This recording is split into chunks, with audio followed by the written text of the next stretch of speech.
Ladies and gentlemen, before we delve into our captivating story, please consider hitting that subscribe button to stay updated with our latest narratives. In the concrete jungle of New York, a single act of kindness, a warm sandwich on a rainy night, ignites an extraordinary journey. Witness Elara, a woman haunted by a past injustice, rise from humble beginnings to challenge corporate giants and heal a fractured family. Discover the value of a sandwich. The city that never sleeps, New York, often reveals its truest colors, not under the dazzling Broadway lights, but beneath the unforgiving sweep of a torrential downpour. On one such night, the heavens opened, unleashing a deluge that transformed the bustling avenues into glistening, treacherous rivers. It was a night when the world outside seemed to conspire against the warmth and comfort of home, pushing souls to their limits, or perhaps towards an unexpected haven. Inside a small, unassuming diner, bathed in the soft amber glow of its vintage sign, Elara moved with a quiet, practiced grace. At 32, her movements behind the counter were those of a seasoned server, yet her mind, even amidst the rhythmic clang of plates and the hiss of the coffee machine, often drifted to a life unlived. Once, she had been a brilliant finance student, her intellect sharp as a freshly honed blade, her future mapped out on the intricate blueprints of corporate strategy. But a cruel twist of fate, a family crisis that ripped through her life like a hurricane, swiftly followed by a shameful, baseless accusation of scholarship fraud that stained her academic record, had forced her to abandon it all. That injustice, a bitter, lingering taste in her soul, had pushed her from the gleaming towers of finance to the humble, grease-stained counter of a diner. A stark, poignant irony. The vibrant city outside, a canvas of endless possibilities for so many, often felt like a cage for Elara, its relentless pace a constant reminder of what she had lost. Yet a resilient flicker remained in her eyes, a quiet defiance against the hand she'd been dealt. Miles away, trapped in the suffocating embrace of the city's notorious rush-hour gridlock, David Sterling felt the familiar tremor of unease. A French-American millionaire, the visionary founder of Sterling Innovations, David was accustomed to commanding boardrooms, not being held captive by traffic. But tonight, his usual stoicism was frayed, replaced by a paternal anxiety that gnawed at him. Beside him, in the plush interior of their sleek black sedan, Clara coughed, a thin, rattling sound that pierced the roar of the rain. Clara, confined to a wheelchair, her health a fragile, delicate bloom that often withered under the slightest chill, shivered. The car's heater, working overtime, seemed to be losing the battle against the creeping cold that seeped into the vehicle. "Daddy, I'm cold," she whispered, her voice barely audible above the drumming rain on the roof. David's heart clenched. He glanced at the swirling red and blue lights of emergency vehicles ahead, a testament to the chaos engulfing the city. There was no escape in sight. His phone clutched in his hand, he desperately tried to reach his driver, then anyone who could offer a solution, but the lines were jammed. His gaze swept the murky streetscape, searching for any sign of refuge. Then, like a beacon in the storm, he saw it, the warm, inviting glow of Elara's diner sign, a modest splash of amber against the oppressive gray. It was the closest shelter, a desperate port in a storm. As David wrestled the steering wheel, trying to maneuver the car into a non-existent parking spot, his mind preoccupied with urgent phone calls and the growing urgency of Clara's discomfort, Clara herself reached her breaking point. The cold, the endless waiting, the oppressive confinement of the car, it was all too much. Her small body, already weakened by chronic illness, ached with a profound chill. Driven by an almost primal instinct towards warmth and light, she unbuckled herself. With surprising determination for such a frail child, she slid out of her wheelchair, a silent, almost ethereal movement in the dimness. and began to crawl, then shuffle, towards the tantalizing glow of the diner's entrance. The rain plastered her hair to her forehead, her thin jacket offering little protection, but the warmth emanating from the glass doors pulled her forward, like a moth to a flame. Inside, Elara was wiping down the counter, her mind miles away, when a fleeting movement at the edge of her vision caught her attention. A small, trembling form huddled just outside the door, almost swallowed by the relentless downpour. It was a child, shivering violently, her tiny frame dwarfed by the massive glass doors. Without a second thought, Elara rushed forward, her own past struggles with vulnerability flashing through her mind. She pulled the door open, her heart clenching at the sight of the soaked, trembling girl. "Oh, you poor thing." Alara's voice, usually reserved, was laced with genuine concern. She scooped Clara up, her small body surprisingly light, and carried her inside, away from the biting wind and driving rain. The diner, usually a hubbub of noise, seemed to hush around them. Elara quickly guided Clara to a quiet corner booth, gently wrapping her in a clean, warm tablecloth, its checkered pattern suddenly seeming like a comforting embrace. She then moved with efficiency, her hands a blur of motion. A hot chocolate for Clara was out of the question given her delicate health. Instead, Elara opted for something simpler, something wholesome and comforting. She started the grill, the sizzle of butter a warm, inviting sound, and deftly prepared a hot, gooey grilled cheese and egg sandwich. The aroma of melted cheese and freshly cooked egg filled the air, a humble symphony of comfort. Alongside it, she heated a small carton of milk, ensuring it was just warm enough, not too hot. As she placed the sandwich and warm milk before Clara, Elara knelt down, her dark eyes, usually guarded, now soft with empathy. She spoke gently in French, her voice a soothing balm. "Ça va bien se passer, ma petite. C'est bon." Clara, who had been a silent, shivering bundle, looked up, her blue eyes wide. She hadn't heard French spoken so warmly, so personally in a long time, not since before her illness consumed so much of her parents' lives. A tiny, hesitant smile touched her lips.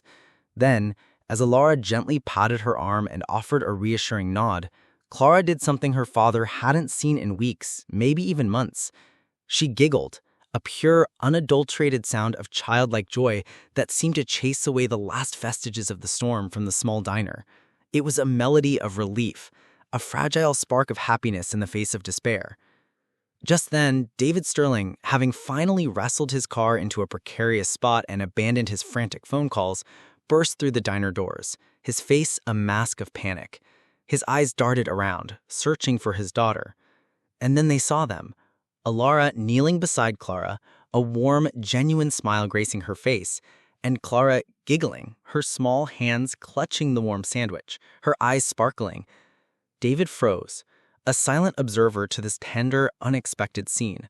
The sight of his usually withdrawn and often somber daughter laughing freely, her little body warmed by a simple sandwich and the kindness of a stranger, struck him deeply. It was a stark contrast to the sterile, clinical environments of Clara's therapy sessions, a testament to a different kind of healing. He saw not just competence in Elara, but profound empathy, a rare ability to connect with his fragile child. In that moment, a seed of an idea, still nascent and unformed, began to root in the fertile ground of David Sterling's strategic mind. An idea far removed from the world of finance, yet intrinsically linked to the immense value of a simple act of human warmth. The rain outside continued its relentless drumming, but inside the diner, a quiet, profound transformation had just begun. The city, though bathed in the returning sunlight, seemed to hold a different hue for David Sterling after that fateful rainy night. The image of Clara's unburdened laughter, a melody he hadn't heard in ages, resonated deep within him, a counterpoint to the sterile hum of his corporate empire. He was a man who built empires on logic and data, yet Elara, with her simple act of kindness, had touched a chord of humanity he rarely acknowledged.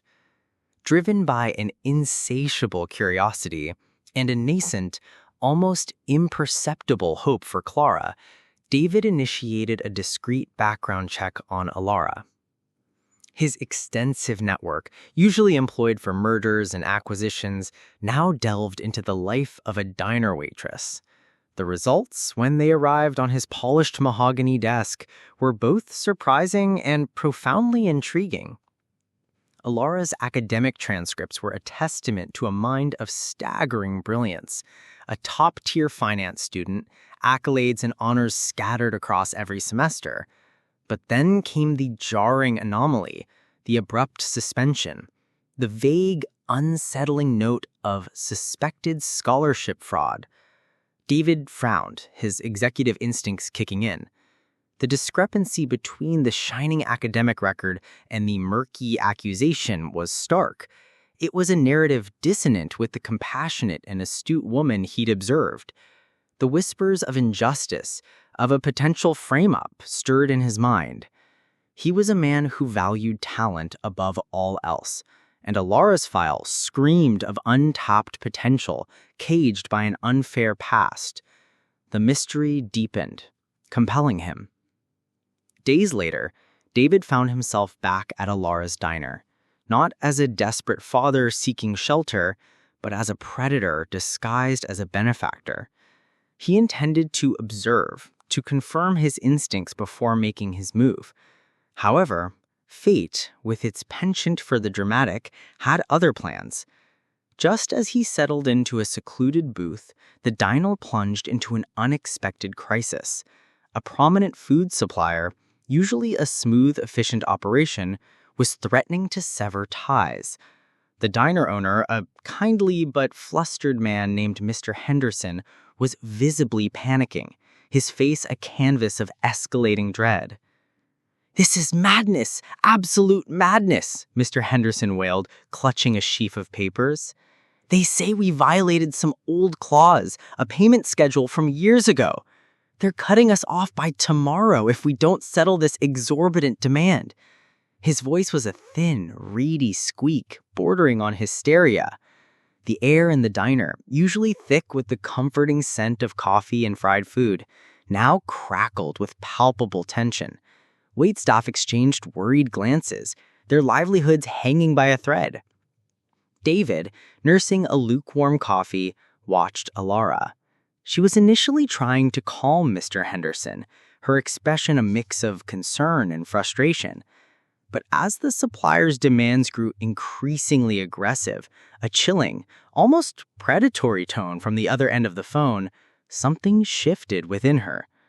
It was as if a dormant switch had been flipped. The server's apron seemed to melt away, revealing the sharp, analytical mind beneath.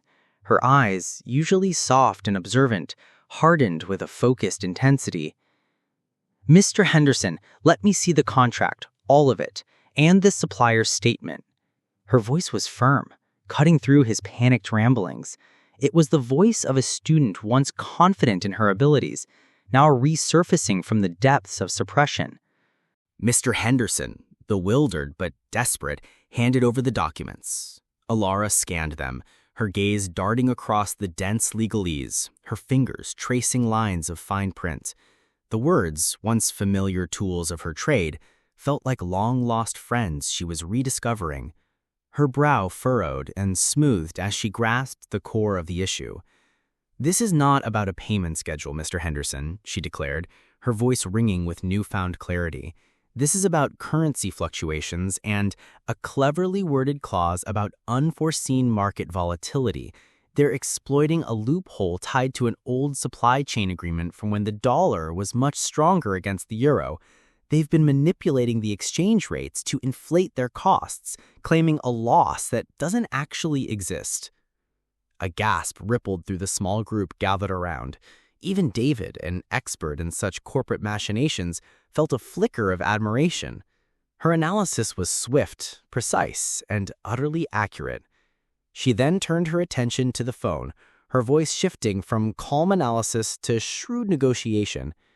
"Mr. Johnson," she said, addressing the supplier's representative with a surprising command, "your interpretation of Clause 7b, Paragraph 4, regarding the Euro-Dollar Parity Index is fundamentally flawed.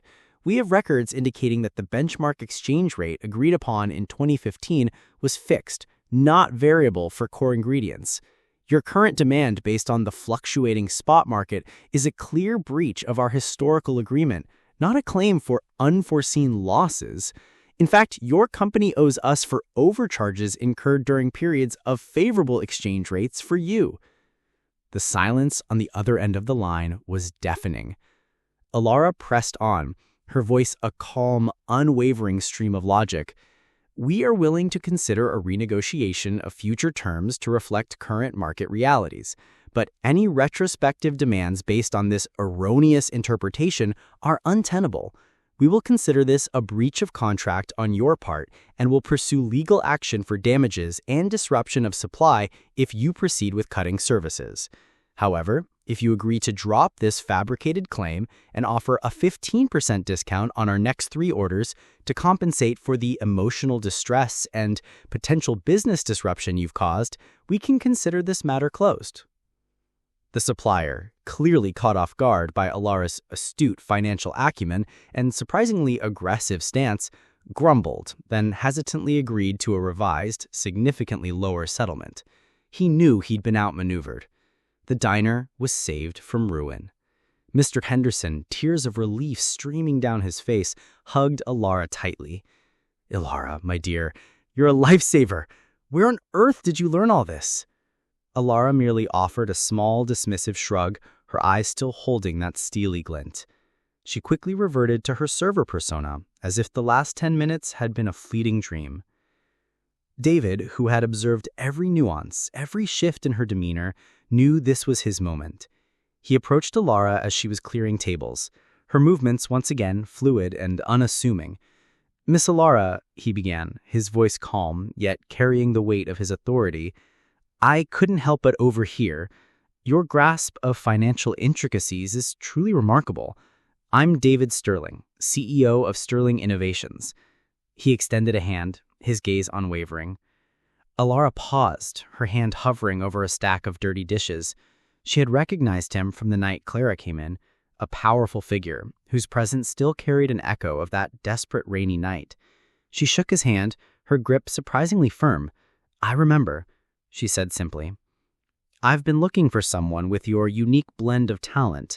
I'd like to offer you a position as a senior financial assistant at Sterling Innovations. It's a role where your abilities would be truly utilized, where you could make a significant impact." Elara's heart did a strange flutter. The words financial assistant felt like a ghostly echo from a life she had long buried, but suspicion, a well-honed defense mechanism, quickly surfaced. "Is this a favor, Mr. Sterling?" she asked, her voice tinged with a carefully concealed bitterness. "Because of what happened with Clara? I appreciate your kindness, truly, but I'm not looking for charity, and I certainly don't need a reminder of what I left behind." The memory of the scholarship debacle, the cold dismissiveness of the academic board, the public whispers, it all flooded back, a tide of humiliation and self-doubt. She saw David's offer not as a second chance, but a potential trap, a repetition of a past where she was vulnerable to being unjustly accused, where her talents were dismissed under the shadow of suspicion. The very idea of returning to the world of finance, where she had once been so cruelly betrayed, filled her with a deep, visceral dread. It felt like reopening an old wound, inviting the pain back in. David's gaze softened, sensing her internal struggle. He saw the flicker of pain in her eyes, the almost imperceptible tensing of her shoulders. He knew his approach had to be precise, like a surgeon's scalpel. "Miss Elara," he said, his voice dropping to a near whisper, laden with a sincerity that was rarely heard in his cutthroat business world. "I don't need gratitude. I need the talent you're leaving dormant. I need that mind that just navigated a complex contract and saved this diner from collapse. That's not a favor. That's a business proposition." His words struck a chord deep within Elara, vibrating against the long-suppressed longing for the intellectual challenge she had once thrived on. "Talent you're leaving dormant." The phrase hung in the air, a stark mirror reflecting her unfulfilled potential. She remembered the thrill of solving complex financial puzzles, the quiet satisfaction of seeing numbers align into a coherent strategy. This was not about charity. This was about recognition. The following nights were a relentless battle within Elara's soul. Sleep offered no escape from the relentless replay of David's words, juxtaposed with the ghosts of her past. She visited her old university campus, standing outside the finance building, a specter haunting her own former life. The bitter cold of the night wind felt like the indifference of a world that had judged her prematurely. A conversation she'd had with her estranged aunt, a wise but weary woman who had urged her to stay away from that world. It only brings heartbreak, echoed in her ears. Yet the image of Clara's laughing face, the warmth of the sandwich she had made, the quiet intensity in David's eyes, they were powerful counterweights to her fear. Was this truly a second chance, or just another cruel trick of fate? The desire to prove herself, to reclaim her intellectual identity, waged a fierce war against the ingrained fear of betrayal. Finally, driven by a desperate hunger for purpose beyond the diner's comfortable confines, Elara made her decision. She would try. It was a leap of faith into a terrifying yet tantalizing abyss. Her first day at Sterling Innovations was a stark juxtaposition to the warmth of the diner. The sleek glass and steel edifice seemed to hum with a detached efficiency. She was greeted by cool, assessing glances from high-ranking managers, their eyes reflecting a mix of curiosity and skepticism. The most chilling gaze, however, belonged to Vivienne Dubois, the head of strategy. Vivienne, impeccably dressed, her posture rod straight, carried an air of proprietary authority. Her history with David Sterling, a long-standing, complicated dance of professional rivalry and deeply personal, lingering affection, was an open secret within the company. She had meticulously built her influence, becoming indispensable to David's vision. Elara, a sudden, inexplicable new favorite, was immediately perceived as a direct threat to Vivienne's meticulously crafted empire, a discordant note in her perfectly orchestrated symphony. Vivienne's smile, thin and precise, did not reach her eyes. "Welcome to Sterling, Ms. Elara," she purred, her voice like polished steel. "I trust Mr. Sterling has adequately explained the unique nature of your appointment." The unspoken implication hung heavy in the air. "You are an anomaly. You do not belong here." The psychological pressure began instantly, a subtle, insidious campaign designed to chip away at Elara's confidence. Vivienne's initial maneuvers were veiled, almost imperceptible: a missed email on a critical meeting, a file accidentally mislabeled, a subtle condescending tone in shared conversations. It was a silent declaration of war, a prelude to the storm that Elara, still reeling from her own internal battles, was barely equipped to face. The true value of a sandwich, she would soon discover, extended far beyond simple nourishment. It was a promise, a catalyst, and perhaps a heavy cross to bear in the unforgiving world of corporate power. The gleaming glass and steel of Sterling Innovations, once a symbol of the unattainable for Elara, now became her daily battleground. Each morning, as she stepped into the sleek, minimalist lobby, she felt the invisible currents of skepticism swirling around her. The air, crisp and conditioned, was often thick with unspoken questions, particularly from the seasoned executives who had climbed the corporate ladder rung by painful rung.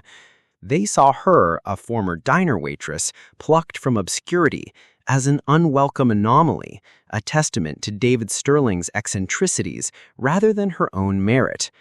Among them, Vivienne Dubois was the sharpest shard of ice. Her beauty was formidable, a chiseled elegance that bespoke years of disciplined ambition. Her office, strategically positioned with panoramic city views, was a fortress of power, meticulously curated down to the last gilded pen. Vivienne saw Elara not just as a competitor, but as a direct challenge to her carefully cultivated proximity to David Sterling. Their shared past, a complex tapestry woven with professional collaboration and lingering personal undertones, meant Vivienne believed she alone truly understood David's vision, his vulnerabilities. Elara, to Vivienne, was an interloper, a fleeting fascination that threatened to unravel her carefully constructed influence. Her subtle psychological warfare continued, a condescending tone in meetings, a dismissive glance that lingered too long, a whispered comment to a colleague that somehow always reached Elara's ears. "Amazing how some people just fall into opportunities, isn't it?" she'd murmur, loud enough to be heard. Elara met these slights with a cool, almost impervious calm, a silent acknowledgement that she was playing a different game, one driven by substance, not showmanship. Despite the undercurrents of hostility, Elara quickly began to demonstrate her extraordinary capabilities. The dusty cobwebs of her academic past were swept away by the sheer force of her innate talent. She plunged into complex financial models, her fingers dancing across keyboards with a forgotten dexterity. Her ability to apply multi-tiered financial planning and her effortless fluency in multiple languages, English, French, Spanish, and even the self-taught smattering of Japanese, became her secret weapons. She wasn't just crunching numbers, she was dissecting them, finding patterns and restructuring investment flows with an intuitive brilliance that often left even seasoned analysts blinking in surprise. Risk analysis, once a dry theoretical exercise, transformed into a dynamic, almost artistic process under her guidance. She identified obscure market indicators, foresaw potential pitfalls weeks before they registered on conventional radar, and proposed innovative, agile solutions. The first major crescendo of her tenure arrived with the Yokohama Accord, a formidable Japanese tech conglomerate, a cornerstone investor in sterling innovations, was teetering on the brink of withdrawing its substantial capital. The reasons were a tangled knot of cultural misunderstandings and intricate financial disputes, the kind that only a nuanced understanding of both Eastern and Western business philosophies could untangle. The situation was dire. A pullout would trigger a cascade of financial instability, potentially sending sterling innovations into a severe crisis. Panic rippled through the executive ranks. Vivian, usually poised, seemed to falter, her strategic models unable to bridge the cultural chasm. It was Elara who stepped forward. She immersed herself in the Japanese company's history, their corporate values, even their traditional business etiquette. She discovered that a key point of contention wasn't just about numbers, but about a perceived slight, a cultural faux pas that had deeply offended their board. Armed with this insight, she didn't just present a financial restructuring plan, she orchestrated a meticulously planned series of meetings, choosing her words with surgical precision. During a crucial video conference, as tensions mounted and language barriers threatened to derail the negotiation, Elara surprised everyone. She addressed the Japanese delegation in fluent, respectful Japanese, not just translating the financial terms, but also explaining the nuanced cultural context behind Sterling's proposals, bridging the chasm with genuine understanding.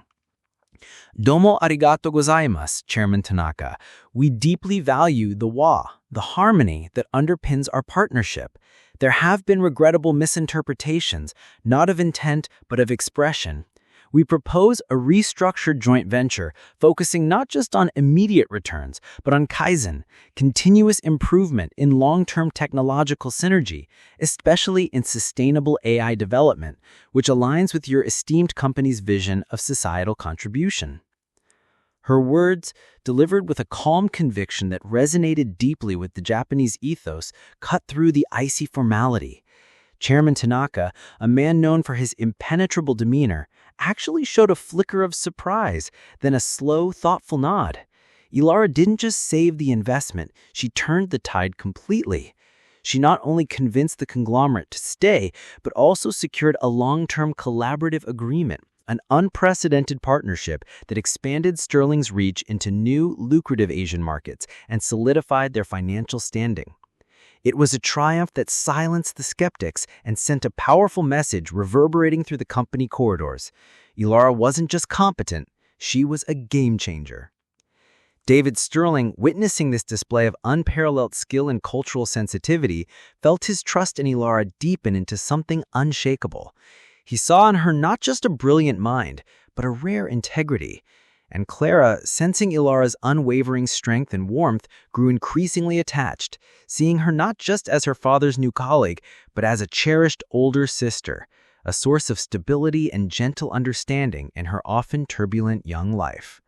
Elara would often spend her lunch breaks by Clara's side, reading stories, sharing quiet conversations, her presence a comforting anchor for the fragile child.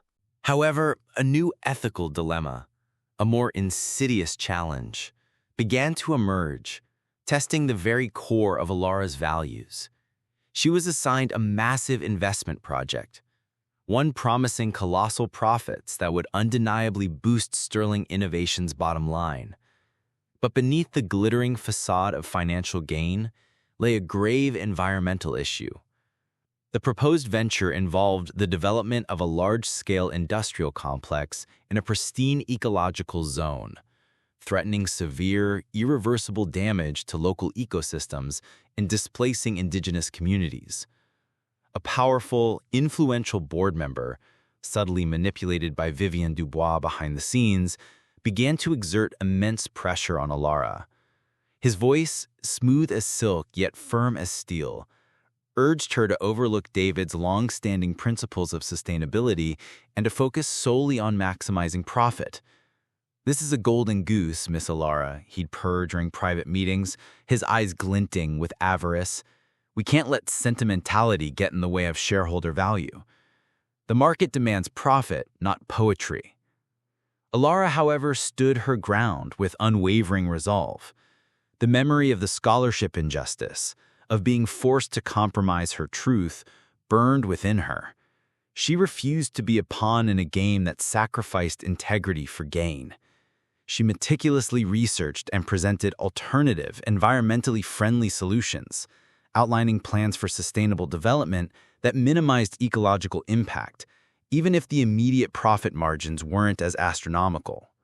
Her proposals, while less lucrative in the short term, offered long-term stability, positive public relations, and a clear alignment with the evolving global emphasis on corporate social responsibility. "Sustainability isn't a cost, Mr. Davies," she stated calmly during a heated board discussion, her voice unwavering. "It's an investment in our future and in our reputation. Short-term gains at the expense of long-term integrity are a fool's errand." This decision, a testament to her steadfast principles and visionary foresight, solidified David's respect for her, seeing his own core values mirrored in her actions. But for Vivian, it was another nail in Elara's coffin, another reason for her simmering hatred to boil over.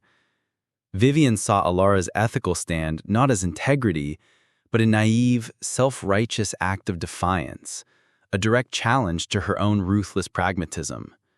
It fueled her desire to see Elara fall. Vivian's efforts to undermine Elara intensified, becoming more insidious, more targeted. She began to subtly investigate Elara's past, digging deeper than David's initial cursory check. Through her extensive network of contacts, cultivated over years of corporate maneuvering, she unearthed the exact details of Elara's greatest vulnerability: the scholarship suspension due to suspected academic fraud. The raw, unvarnished truth, the painful, deeply personal blemish that Elara had never revealed to anyone at Sterling, was now in Vivian's clutches. It was the perfect weapon, a poison-tipped arrow aimed directly at Elara's hard-won credibility. She saw it as a golden opportunity to eliminate her rival, to restore her uncontested reign at David's side. She began to sow seeds of doubt, subtle rumors about Elara's questionable past and unexplained gaps in her resume within the executive inner circle. These whispers, like tendrils of smoke, began to snake through the executive offices, creating an atmosphere of quiet suspicion around Elara. Then Vivian prepared a larger, more devastating plan, a meticulously crafted trap designed to not just discredit Elara, but to obliterate her, leaving no trace of her short, brilliant ascent at Sterling Innovations. The chess pieces were set, and Vivian, with a predator's cold satisfaction, prepared for the checkmate. The stage was now set for a confrontation that would test Elara's resilience to its absolute limits, revealing whether her quiet strength could withstand the full force of a powerful enemy's malice.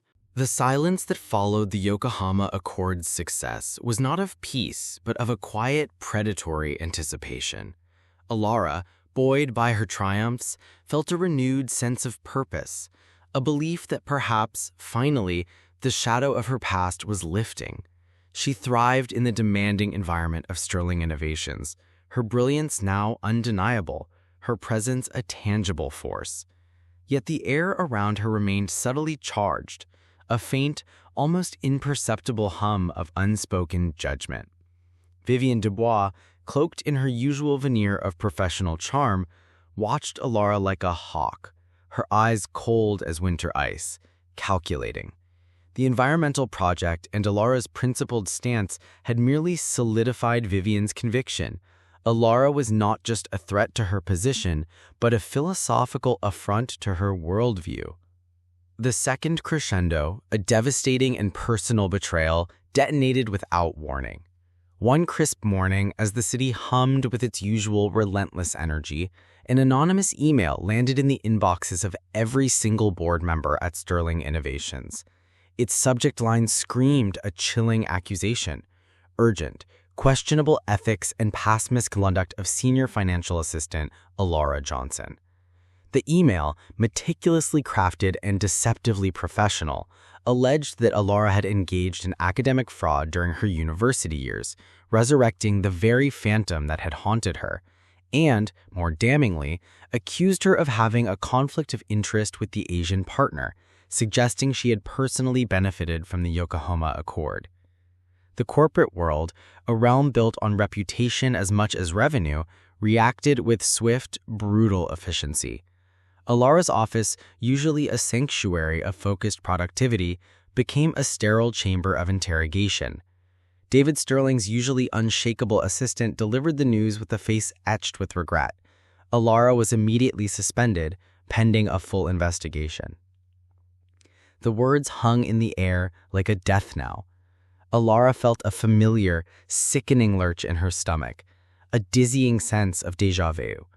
The ghost of her past had not just lingered, it had returned with a vengeance, embodied in anonymous accusations that felt like daggers to her heart. She walked out of the tower and glass building, the crisp morning air now feeling heavy and suffocating. Every glance from her colleagues felt like an accusation, every whispered conversation a judgment. The insidious rumors Vivienne had meticulously sown now blossomed into full-blown convictions. Elara felt a profound helplessness. The very system she had just begun to trust, the one that had promised a second chance, seemed to turn against her. Every piece of evidence presented against her appeared to be meticulously stacked, a house of cards collapsing around her, designed to trap her in a narrative of deceit. The injustice tasted like ash in her mouth. She was alone, once again, facing an invisible enemy who knew exactly where to strike. The knot of trust so carefully nurtured between David and Elara began to fray. David Sterling, a man who prided himself on his keen judgment, found himself in an agonizing crucible. Vivienne, sensing the opportune moment, moved in for the kill. She presented David with what appeared to be convincing evidence, cleverly fabricated and subtly distorted. These included what looked like authentic university records detailing Elara's disciplinary action for scholarship fraud, and along with highly technical, mistranslated excerpts from the Yokohama Accord that seemed to implicate Elara in a personal financial gain from the deal. Vivienne's voice, laced with a feigned sorrow, spoke of deep regret and unforeseen risks in trusting someone with a questionable background. David, Vivienne said, her hand resting lightly on his arm during a tense private meeting, I warned you about Elara. Her past, it's a pattern. This Asian deal, it was too good to be true. She must have had an ulterior motive. We can't afford to let this tarnish Sterling's name. The board is already agitated. David's mind reeled. He wanted to believe Elara desperately, but Vivienne's evidence was compelling, almost too perfect. The weight of his company's reputation, the agitated murmurs from the board members who demanded immediate action, pressed down on him like a physical force. His daughter Clara, often asked about Elara, her little face lighting up at the mention of her name. How could he tell Clara that the woman she admired so deeply might be a fraud? This internal conflict was a brutal tug-of-war between his logical, business-oriented mind, which saw the damning evidence, and his intuition, his gut feeling, which still remembered the raw compassion in Elara's eyes that rainy night. He was suspended in a horrifying limbo, caught between loyalty and perceived corporate necessity. Just as despair threatened to consume her, a lifeline appeared from an unexpected quarter. Daniel, the young, unassuming IT specialist whom Elara had quietly mentored and encouraged during his own technical challenges, approached her cautiously, his eyes full of earnest concern. He remembered Elara's kindness, her willingness to explain complex concepts patiently, her belief in her potential. "Miss Elara?" he whispered, meeting her secretly in a quiet, forgotten corner of a public library. I think I can help. I noticed some anomalies. The email that went out, it felt off. And you helped me so much with that encryption issue last month. I owe you." Together, hidden in the shadows of Daniel's cluttered apartment, fueled by coffee and an unwavering determination, they began to dissect the digital breadcrumbs. Daniel's quiet brilliance in cybersecurity proved to be Elara's salvation. He uncovered layers of digital manipulation, a meticulously crafted web of deceit. The unknown email had been routed through a series of ghost servers, but Daniel traced its origin back to a private, untraceable VPN account that had been accessed from an IP address often used by Vivian Dubois' personal device. The deeper they dug, the more horrifying the truth became. Vivian hadn't just smeared Elara, she had masterminded a complete fabrication. The university records provided to David had been digitally altered to amplify minor procedural misunderstandings into full-blown allegations of fraud. Elara's original scholarship application had indeed contained a small clerical error, a misfiled document, which had led to a temporary suspension of funds while the error was corrected, a bureaucratic snafu, not a deliberate act of deceit. Vivian had twisted this benign detail into a malicious accusation of deliberate cheating, forging emails and internal memos to support her narrative. Even more shockingly, Vivian had deliberately mistranslated crucial clauses in the Yokohama Accord. She had twisted the delicate nuances of the Japanese language, particularly regarding intellectual property sharing and future revenue projections, to make it appear as if Elara had negotiated hidden personal benefits, creating a false narrative of conflict of interest. The true brilliance of Elara's original negotiation, which ensured equitable benefit sharing, was completely warped. Then came the final, most damning revelation. As Daniel peeled back layers of corporate firewalls and obscure transaction logs, they unearthed a trail of financial irregularities directly linking Vivian Dubois to the embezzlement of a significant sum from Sterling Innovation's contingency fund. The money, disguised as unforeseen operational expenses and strategic partnership development fees, had been siphoned off into shell corporations linked to Vivian's personal accounts. Even more shockingly, Daniel found evidence of smaller, discrete payments to several minor board members, a clear pattern of bribery used to secure their votes and allegiance, especially for Vivian's more audacious proposals, and to gain their silent complicity in future maneuvers. This was not just professional sabotage, it was corporate larceny. Armed with irrefutable evidence, Elara moved swiftly. She requested an urgent, private presentation with David and the full board. The atmosphere in the opulent boardroom was thick with tension, skepticism hanging in the air like a shroud. Vivian sat with a cool, almost smug confidence, her eyes narrowed at Elara, utterly convinced of her victory. Elara began her presentation, her voice calm and steady, belying the storm raging within her. She projected the original, untampered university records side by side with Vivian's forged versions, highlighting the discrepancies with an almost chilling precision.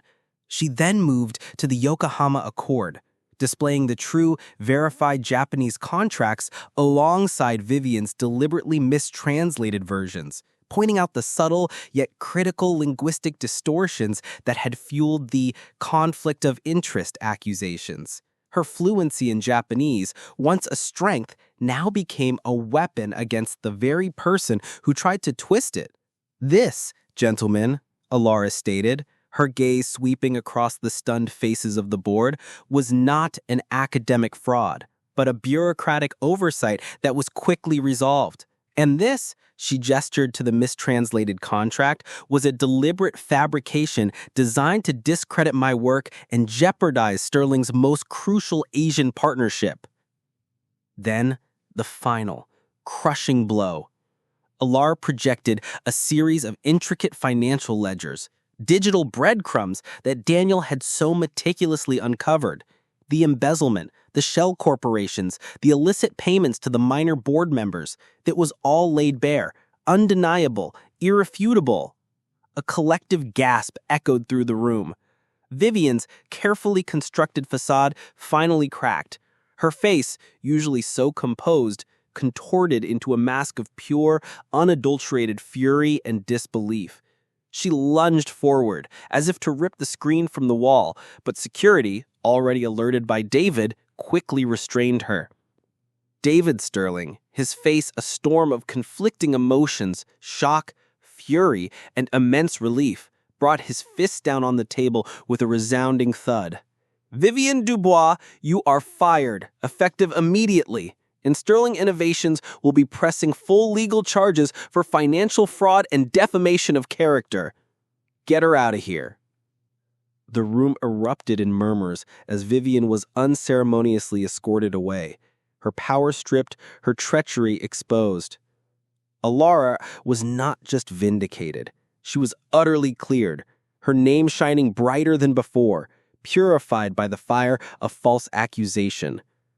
The trust between her and David was not just restored, it was forged anew, tempered by adversity. However, as the dust settled on the corporate battlefield, a new, more insidious threat began to emerge, not from the cold, calculating world of business, but from the deeply personal realm of family. In a desperate, final act of vengeful spite, Vivian Dubois, stripped of her power and facing legal ruin, made a chilling move. She secretly contacted Sophia, Clara's biological mother, a woman who had abandoned her daughter years ago, unable to cope with the immense pressure and emotional toll of Clara's debilitating condition. Sophia had vanished, leaving David to raise Clara alone, bearing the unspoken burden of her mother's departure. Vivian, a master manipulator, painted a distorted picture for Sophia. David, the cold, distant father, keeping Clara isolated from her true mother, and Elara, the stranger who was now insidiously weaving herself into their lives. Vivian's venomous whisper, "You deserve to see your daughter, to reclaim your place," stirred a dormant desire in Sophia, perhaps for genuine connection, perhaps for a chance at redemption, or perhaps for the morbid drama of it all. Vivian's ultimate goal was to orchestrate a heartwarming reunion for the media, perhaps a staged photo shoot for a tabloid, or a viral social media campaign designed to plunge David's family into a crippling public relations crisis. She wanted to brand David as a neglectful, controlling parent and paint Elara as an opportunistic interloper, destabilizing Clara's fragile emotional state and tearing the Sterling family apart from within. The corporate battle was over, but the personal war, far more dangerous and heartbreaking, had just begun. The value of a sandwich, once a simple act of warmth, was now being tested by the coldest depths of human malice. The corporate storm had passed, leaving in its wake a landscape irrevocably altered. Vivian Dubois was gone, her reign of icy ambition shattered. replaced by a sense of calm efficiency that settled over sterling innovations. Yet the air remained charged, not with professional rivalry, but with the quiet, thrumming anticipation of a far more personal battle. Vivian's final, desperate act of vengeance, inviting Sophia, Clara's estranged mother, back into their lives, loomed like a dark cloud on the horizon, threatening to unravel the fragile peace Elara had helped build. The day Sophia made her public appearance was etched into the collective memory of the Sterling family. Vivian, true to her malevolent promise, had orchestrated a media circus. Tabloid photographers lurked like vultures, their lenses snapping, ready to capture every tear, every strange smile. Sophia, elegant but visibly nervous, stepped out of a limousine, a figure from Clara's forgotten past made suddenly overwhelmingly real. Her carefully rehearsed lines about a mother's endless love and a desire to reconnect felt hollow, a performance for the cameras. Clara, usually vibrant and full of Elara's newfound influence, recoiled. Her small body, so often buoyed by Elara's comforting presence, stiffened in her wheelchair. The sight of Sophia, the woman who had abandoned her when she was most vulnerable, when her tiny legs had first refused to carry her, ripped open an old, festering wound. Clara's breath hitched, a familiar wheezing sound rising in her throat. Her eyes, usually bright with curiosity, filled with a deep, childlike pain, a raw sense of betrayal that transcended years. The betrayal was not just Sophia's leaving, it was Sophia's return, threatening the new, stable world she had found. The silence in the room, punctuated only by the distant clicks of cameras, was a palpable weight, a suffocating blanket of unresolved grief. David Sterling, witnessing Clara's profound distress, felt a wave of agony wash over him. His face, usually a mask of controlled composure, crumpled with pain. He had tried so hard to shield Clara from this very moment, from the bitter reality of her mother's absence. Guilt, a persistent shadow he had carried for years, resurfaced with a vengeance. He saw Sophia, a woman he had once loved, now a pawn in a cruel game, and felt a surge of protectiveness for his daughter that bordered on fierce. It was in this moment of raw, unvarnished crisis that Elara became the unyielding anchor. She moved instinctively, her focus solely on Clara. She knelt beside the wheelchair, her presence a shield against the probing lenses and Sophia's unsettling facade. Elara didn't offer empty platitudes. Instead, she gently took Clara's small, trembling hand. "Clara," she whispered, her voice low and steady, a calm in the storm. "It's okay to feel whatever you're feeling right now. It's okay to be angry, to be sad, to be confused. I'm right here with you. We're right here." She turned to David, her eyes conveying a silent strength. He met her gaze, and in that moment, he saw not just his brilliant CFO, but the compassionate soul who had offered his daughter a sandwich on a rainy night.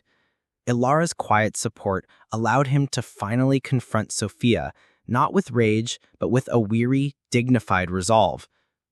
"Sophia," David said, his voice carrying surprising authority despite his inner turmoil, "this public spectacle is not about Clara. It never was.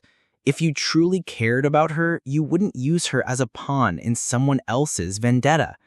He looked at Elara, then back at Clara, a silent testament to the true family he now protected.